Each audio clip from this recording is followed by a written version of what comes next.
Welcome back to BullyBall, a San Francisco 49er podcast. You guys know what today is. It's Mock Draft Monday. I believe this is episode 4, could be episode 3. Pretty much free agency for the 49ers is basically done. They've signed all their major signings. They're going to be signing some minimum guys, things like that. But we pretty much know how the roster sits at this moment. So we're going to dive right in. I'm not here to waste your guys' time. You're not here to waste mine. Let's go. Um, and with this mock draft, I want to do something a little different. We're going to do a big trade just straight off the jump. Let me make this full screen, make me smaller. Because, the 49ers, we've been talking about their needs: defensive tackle, defensive end, backup tight end, center, right tackle. Those are the key ones. Safety, and most of those are filled now after free agency. Sean Gibson's back. They signed Javon Hargrave at D tackle, Cleline Farrell at D end, but I still think they could use another D end in my opinion. Um, Slot corner, they get Isaiah Oliver on a great deal. That's a great pickup. So, the 49ers are filling out this roster. Jake Brendel back at center. So, we're going to do a big trade to start this one off.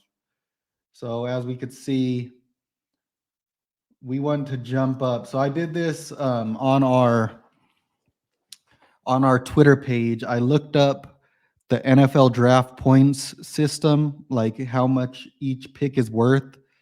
And then I used the 49ers first 3 picks, their 3 third-round picks, to see how high I could go up in the draft based just on the point system. And obviously, it's not a foolproof method, but with that being said, um, the 49ers 3 third-round picks are equal to pick 61 from the Chicago Bears.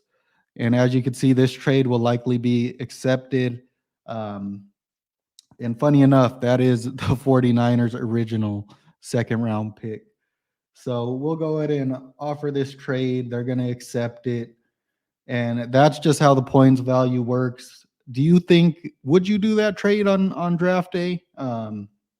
You're giving up a lot of value in the late third round just to get up to pick 61. Is it worth it to you? Is it not? You guys let me know. But we're just changing it up on this mock draft Monday. Let's start our draft.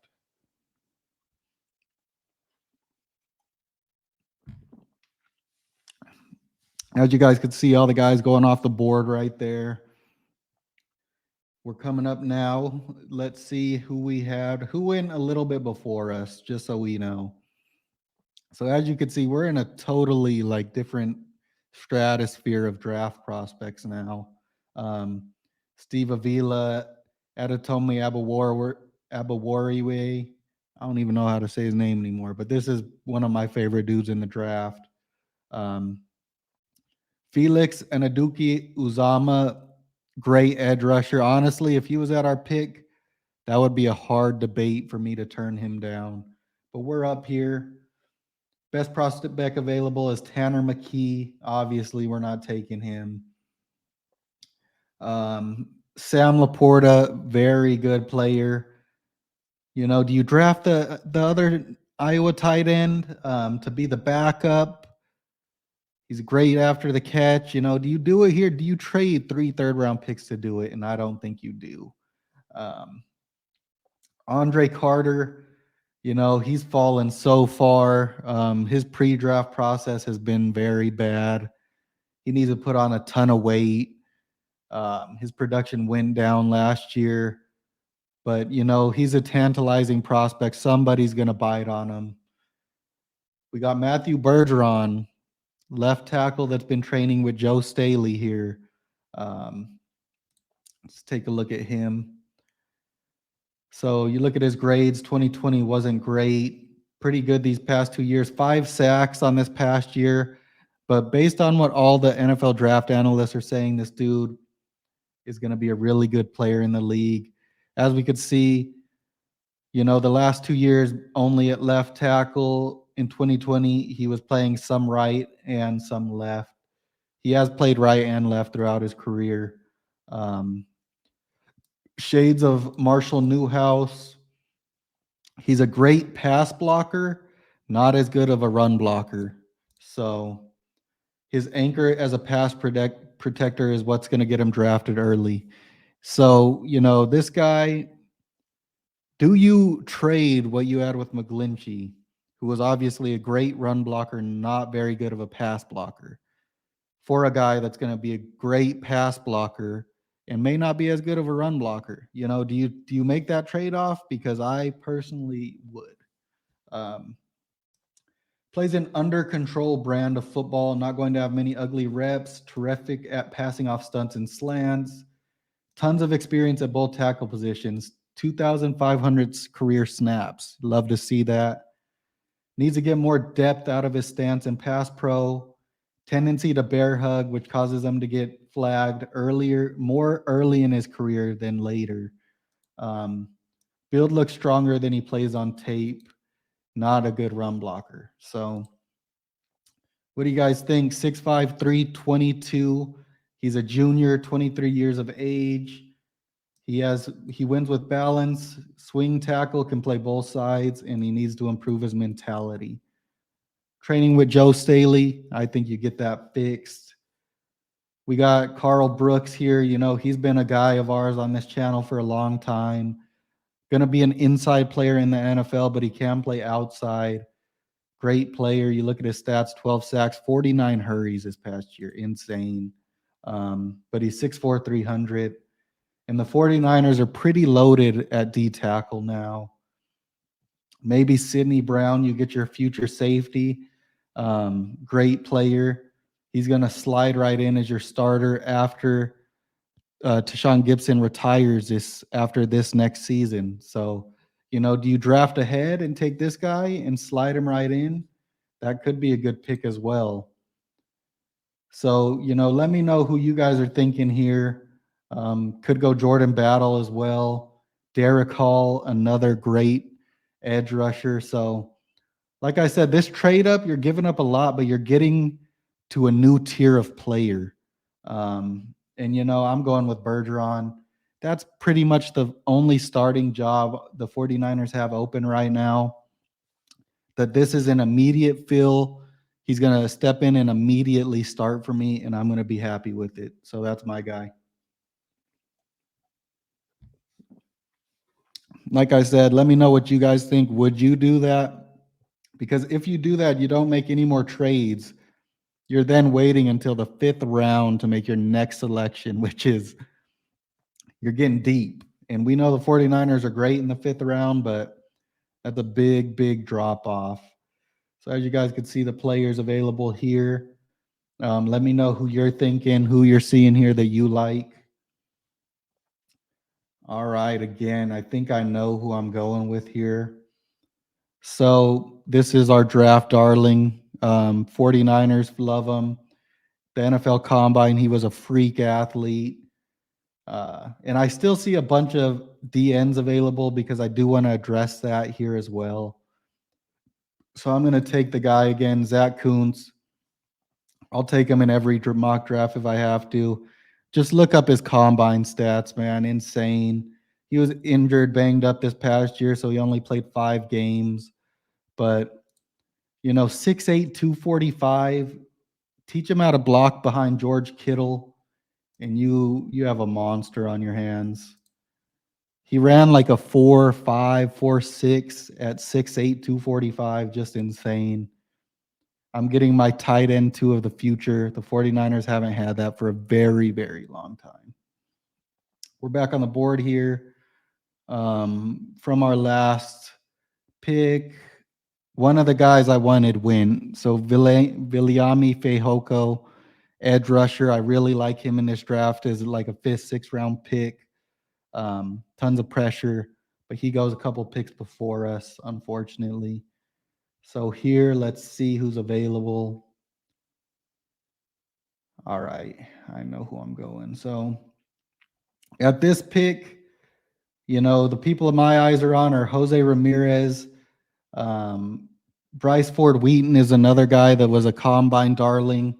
He had pretty good stats in college as well, but he was just a freak athlete at wide receiver. Um, and then Yaya Diaby. Yaya Diaby was really impressive at the Senior Bowl, 6'4", 270.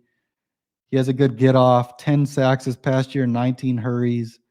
Really good player. You see, he could play a little bit of everywhere. And look at that pass rush win rate, 16.1%. Not the best run blocker, or I mean, run defender, though. And then we'll go down a little bit. My other guy here is Jose Ramirez. And look at his grades, just great. 10 sacks, 2 consecutive years, 33 hurries, 23 hurries. You love to see that. Um, he's an outside tackle rusher. Look at the pass rush win rate, though. That's insane. And I believe he was I'm not sure if he was at the Senior Bowl or the Shrine Bowl. Let me know if you're watching this, but he killed it. He's going to be an instant off the bench edge rusher in your lineup, and he's going to probably be able to develop into a starter for you. Little short, could pack on a little more weight, but really good pass rusher, and that's who I'm going with here with this pick. We're right back up on the board. They're flying up on us now. So now, what do you guys think we need here? Because we addressed right tackle, we addressed tight end, backup tight end, and we addressed edge rusher. We felt like we needed one more. Maybe you go safety here, maybe some interior O-line depth. What do you guys think? Let me know in the comments. And also, if you're watching this and you're still watching, thank you for subscribing. Our channel is growing fast, and we appreciate all of you guys. So this is a guy the 49ers have met with, Jacob Slade, interior D lineman. Jalen Redmond, another dude that was very misused in college, probably going to be a good NFL player on the interior of the D line. I don't know here. I really don't know. All right. So we're not back up until pick 215 after this. Do we go safety here?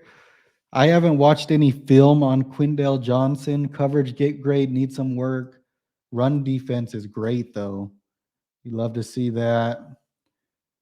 Let's see. 4 interceptions, 6 forced incompletions. Plays a little bit of everywhere. In the box, deep, and in the slot. You like to see that. 6'1", 195, good size. The 49ers got Steve Wilkes, who's a DB guy. Let's draft a safety. See if he could turn into the starter next year when Tashawn Gibson leaves. Like I said, I haven't watched any film on him. You guys let me know how he is as a player.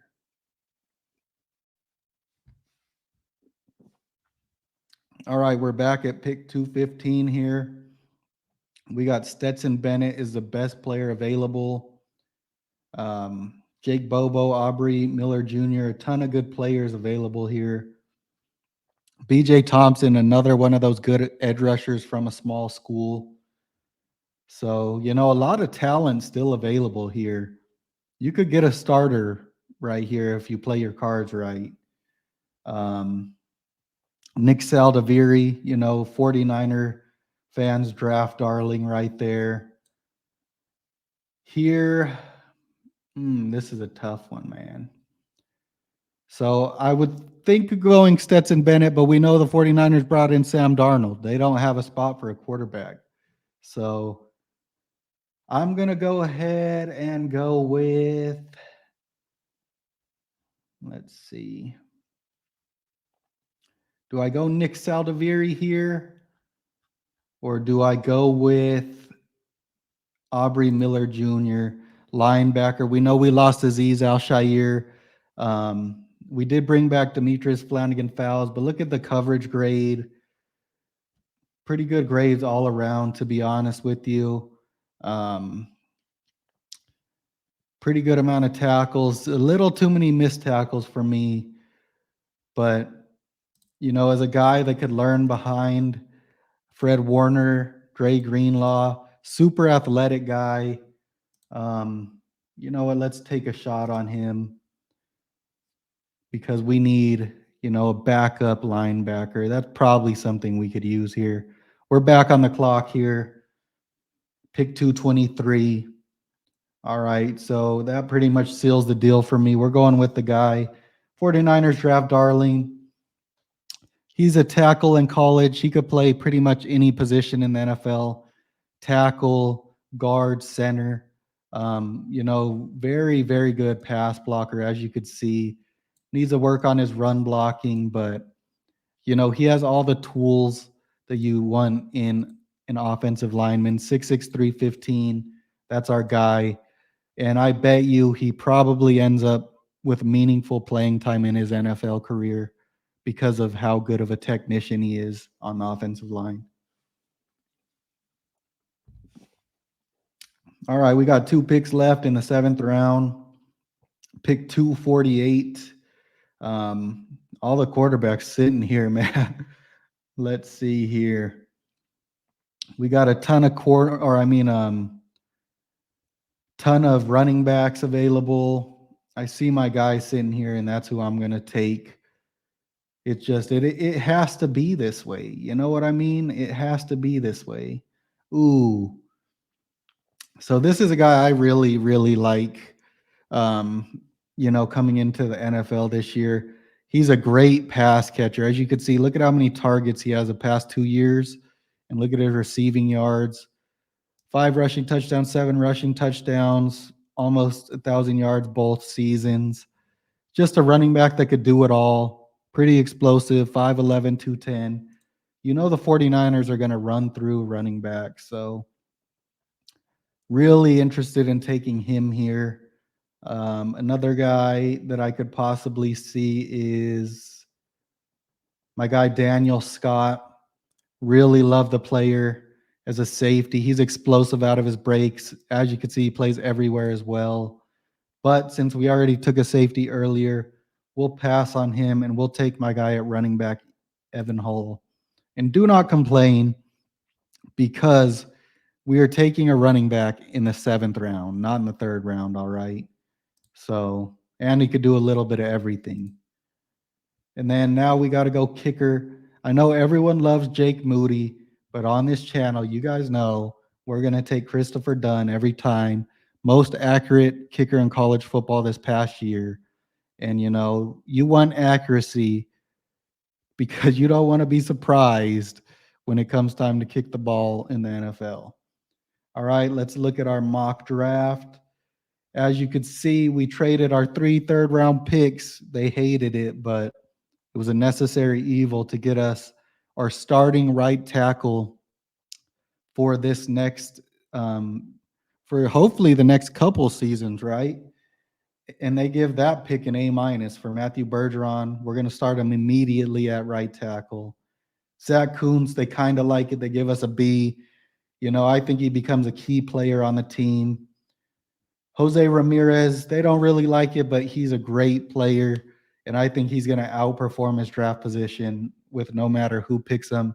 And, I really do think he's probably drafted a lot earlier than this by an NFL team, but we'll see. Quindell Johnson, they gave us a C+.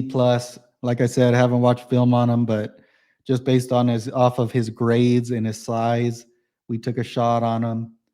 They kind of like the Aubrey Miller linebacker pick, B-. They don't like Nick Saldiveri, but trust me, he'll be a good player in the NFL. Evan Hull, I like that he's a do-it-all running back. 49ers running backs always get hurt. You need to just keep stockpiling the position. And then we take our kicker with the last pick. So our overall grade was a C+, but I really like this draft. This came out good. Let me know what you guys think. And like I said, if you're still here, I appreciate you. Please like and subscribe. I think we just hit 250 subscribers, and we appreciate it. We would love to just keep getting subscribers and growing this channel and this community. We appreciate all of you guys, and I'll see you next time. Send it back.